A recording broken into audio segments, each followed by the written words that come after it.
नमस्कार, स्नेहाज किचनमध्ये तुमचं स्वागत आहे। आज मी पन्ह बनवणार आहे। चला तर मग बघूया रेसिपी। त्यासाठी मी 3 कैऱ्या घेतलेल्या आहेत, त्या स्वच्छ धुवून घेतलेल्या आहेत। आता त्या आपण कुकरला त्याच्या 2 शिट्ट्या करून घेणार आहोत। आता मी त्यामध्ये अर्धा ग्लास पाणी घालत आहे।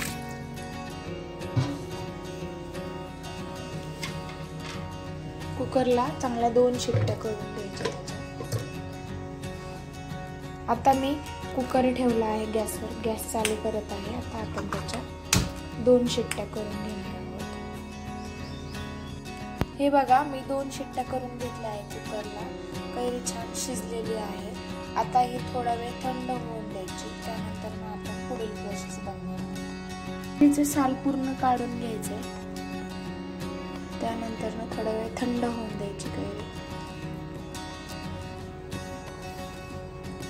छान शिजलेली आहे कैरी, तुम्ही बघू शकता।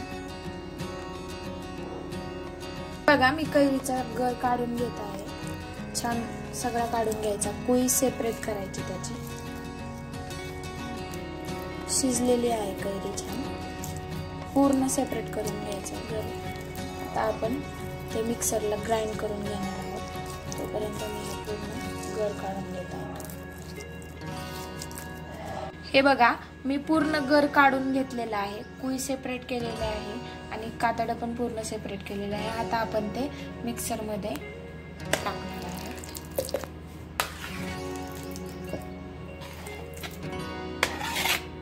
मी 3 कैऱ्या घेतल्या होत्या। कैरी जर जास्त आंबट असेल तर त्यामध्ये तुम्ही गुळ जास्त टाका।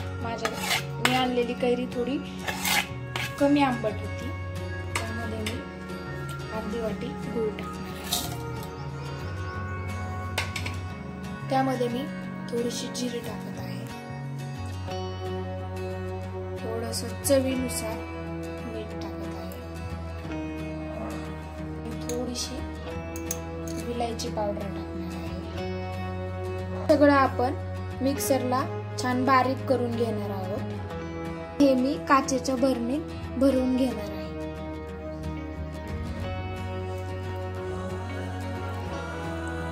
हे पन्ह वर्षभर तुम्ही फ्रीज मध्ये ठेवू शकता, वर्षभर टिकणार आहे।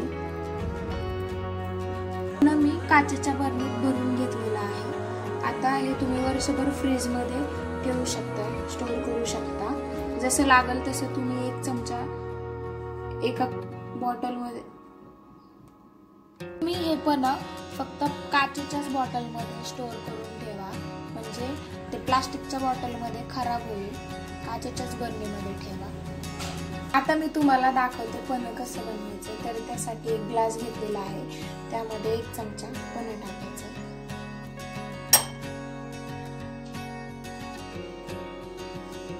आता मी त्यामध्ये थंड पाणी टाकणार आहे। ते पूर्ण सगळं मिक्स करून घ्यायचं।